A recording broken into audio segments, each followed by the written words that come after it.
কৃষক কৃষি তার উন্নয়ন সব নিয়ে আমাদের এই আয়োজন। বাংলার কৃষি, বাংলার কৃষি, বাংলার কৃষি। ফলবে ফসল ভরবে গোলা আরো বেশি বেশি।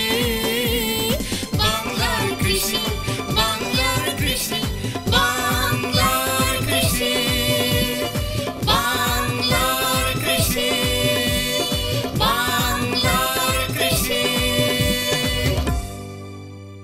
সুপ্রিয় দর্শক, বাংলার কৃষি অনুষ্ঠান থেকে আপনাদের সবাইকে শুভেচ্ছা। কৃষি তথ্য, প্রযুক্তি, পরামর্শ এই সব নিয়ে আমাদের প্রতিদিনের কৃষি বিষয়ক অনুষ্ঠান বাংলার কৃষি। কৃষক ভাইয়েরা আমাদের আজকের বাংলার কৃষি অনুষ্ঠানে দেখবেন এ সময় আপনার মাঠ ফসলের করণীয় সম্পর্কে একটি মাঠ প্রতিবেদন, সেই সঙ্গে কৃষি বিষয়ক কিছু গুরুত্বপূর্ণ তথ্য এবং পরামর্শ, আর শেষাংশে থাকছে প্রাণী সম্পদ বিষয়ক প্রতিবেদন। শুরুতেই মাঠ প্রতিবেদন।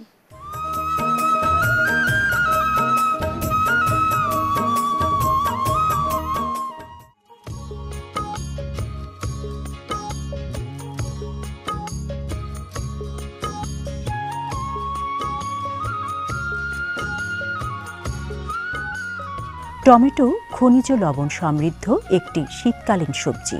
এতে প্রচুর ভিটামিন এ ও ভিটামিন সি রয়েছে। এছাড়াও অন্যান্য ভিটামিন ও খনিজ লবণ আছে, যেগুলো আমাদের স্বাস্থ্য গঠনে অত্যন্ত প্রয়োজনীয়।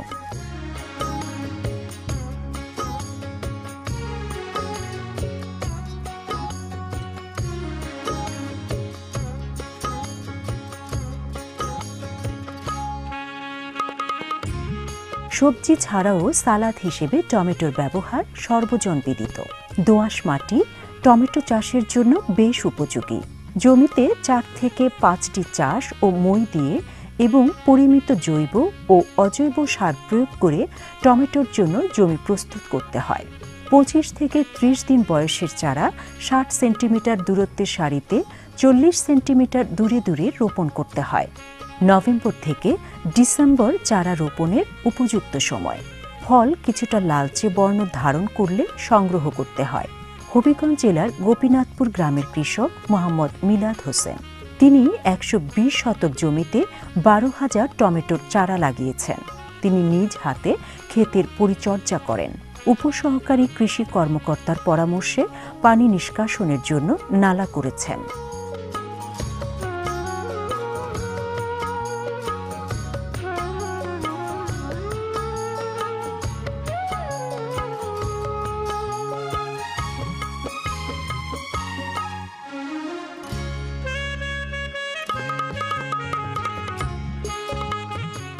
এখানে আমার জমি আছে প্রায় 7 বিঘা। এর মধ্যে 3 বিঘা হয়েছে আপনার টমেটো, 1 বিঘা আছে হানিডু, ছাম্মাম, যেটা বাংলা বলে ছাম্মাম, ইংরেজি বলে হানিডু। তারপরে আছে আপনার সুইট ব্ল্যাক 2, 3-4 জাতের ফসল আমাদের এই 7 বিঘা জমির মধ্যে আছে।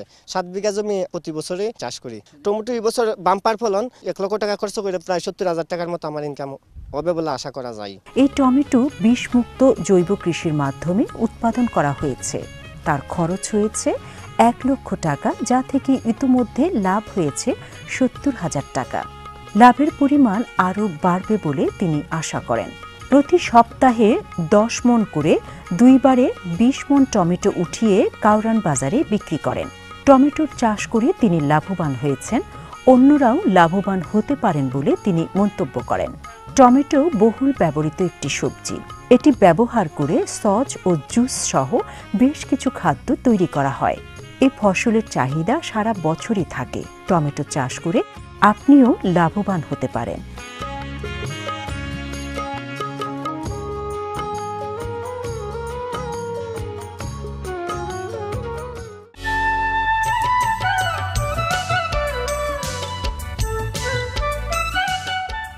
মৃত্তিকা সম্পদ উন্নয়ন ইনস্টিটিউট SRDI ভূমি ও মাটির গুণাগুণ, বৈশিষ্ট্য, সমস্যা ও সম্ভাবনা চিহ্নিত করে মাটির শ্রেণীবিন্যাস এবং এ সমস্ত উপাত্ত সম্বলিত মানচিত্র প্রণয়ন ও সরবরাহ SRDI এর প্রধান কাজ।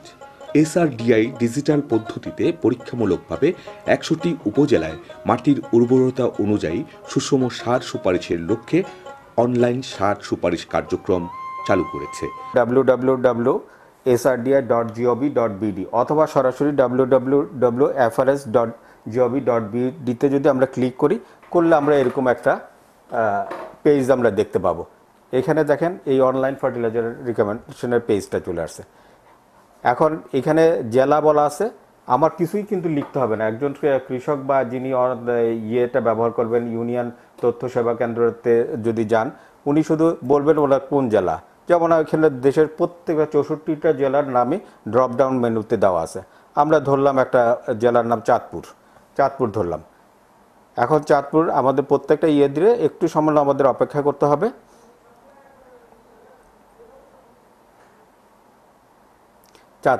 এখন চাঁদপুর জেলা যে কয়েকটা উপজেলা আছে সেই উপজেলাগুলো তো ড্রপডাউন মেনুতে দেওয়া আছে।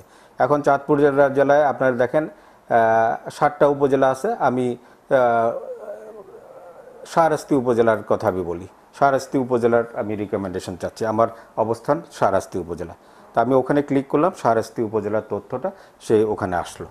এরপর শাহরাস্তি উপজেলার যে ইউনিয়নগুলো আছে, ইউনিয়নের নামও কিন্তু ড্রপডাউন মেনুতে দেওয়া আছে। আমি সেখানে একটা ইউনিয়নের সিলেক্ট করলাম, এই ইউনিয়নটার নাম হলো মেহের দক্ষিণ।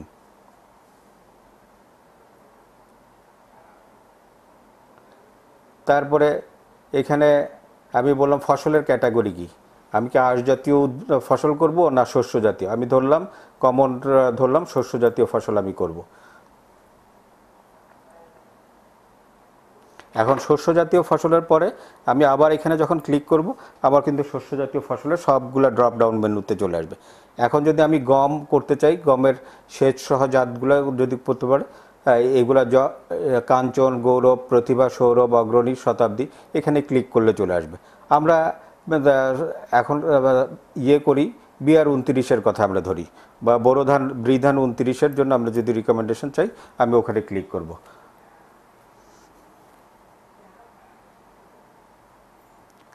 এখন বড় ধান আমাদের এই ক্যালকুলেশনটা 1% জমির জন্য দেওয়া আছে।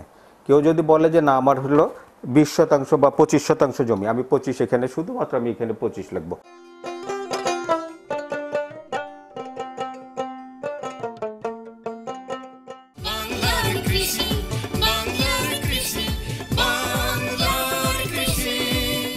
দেখছেন বাংলাদেশ টেলিভিশনের প্রতিদিনের কৃষি বিষয়ক অনুষ্ঠান বাংলার কৃষি। এ সময় আপনার মাঠ ফসলের করণীয় সম্পর্কে আপনাদের জানাতেই আমাদের বাংলার কৃষি। সঙ্গেই থাকুন এবারে প্রাণী সম্পদ বিষয়ক প্রতিবেদন।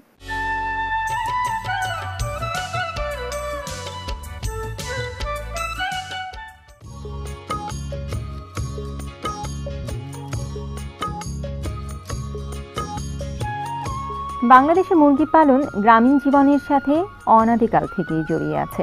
বর্তমানে অবশ্য দেশি জাতের মুরগি আর তেমন কেউ পালন করছেন না।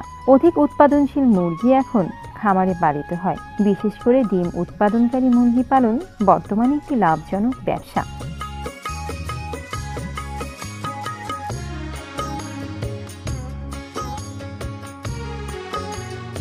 ঝিনাইদহ জেলার বিজয়পুর গ্রামের মুরগির খামারি মোহাম্মদ আখতারুজ্জামান এই ধরনের একজন ব্যবসায়ী।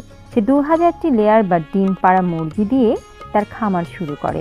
বর্তমানে তার খামারে মুরগির সংখ্যা 9000। তার খামারের বয়স প্রায় 10 বছর। উত্তম ব্যবস্থাপনার মাধ্যমে সে তার খামার ধরে রেখেছে। তার খামারে এই পর্যন্ত কোনো রোগবালাই আক্রমণ করেনি। তার খামারে উৎপাদিত ডিম পাইকাররা এসে কিনে নিয়ে যায়। তার খামারে 12 থেকে 13 জন কর্মচারী কাজ করছে। তার খামারের সফলতার কথা এলাকায় বেশ ছড়িয়ে পড়েছে। তার সফলতা দেখে অনেকেই এখন লেয়ার মুরগির খামার করতে আগ্রহী হচ্ছেন। এই খামার থেকে অল্প দামে ডিম পেয়ে এলাকার মানুষও বেশ উপকৃত হচ্ছে। ডিম উৎপাদনকারী মুরগি পালন বেশ লাভজনক। প্রতিদিনই ডিম বিক্রি করে নগদ টাকা আসে। ডিম দেওয়া শেষ হলে মুরগিগুলো বিক্রি করেও টাকা পাওয়া যায়। এভাবে দেশের গ্রামে গ্রামে লেয়ার খামার গড়ে উঠলে আমিষের চাহিদা যেমন পূরণ হবে, তেমনি দেশও অনেক উপকৃত হবে।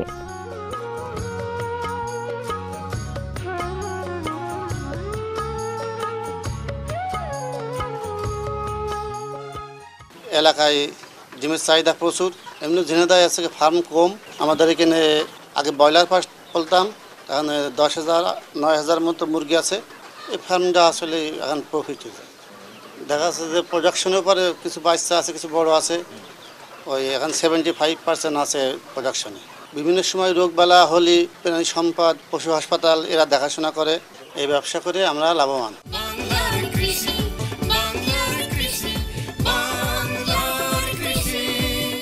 কৃষক ভাইরা দেখছিলেন প্রাণী সম্পদ বিষয়ক প্রতিবেদন। এরই সঙ্গে শেষ করছি আমাদের আজকের বাংলার কৃষি। বাংলার কৃষি আগামীকাল একই সময় প্রচারিত হবে। আমাদের অনুষ্ঠান সম্পর্কে আপনাদের মতামত আমাদের একান্ত প্রয়োজনীয়। আমাদের লিখে পাঠাতে পারেন। আমাদের লিখবার ঠিকানা প্রযোজক বাংলার কৃষি, কক্ষ নং 222, বাংলাদেশ টেলিভিশন, টেলিভিশন ভবন, রামপুরা, ঢাকা। আমাদের ইমেইল নাম্বার banglarkrishi@ais.gov.bt। আমাদের ফেসবুক আইডি বাংলার কৃষি। আপনারা ইচ্ছা করলে আমাদের অনুষ্ঠানটি ইউটিউবেও দেখতে পারেন। কৃষক ভাইরা আপনারা ভালো থাকবেন, সুস্থ থাকবেন এই কামনায় শেষ করছি আমাদের আজকের আয়োজন। আল্লাহ হাফেজ। কৃষক কৃষি তার উন্নয়ন, স্বপ্নে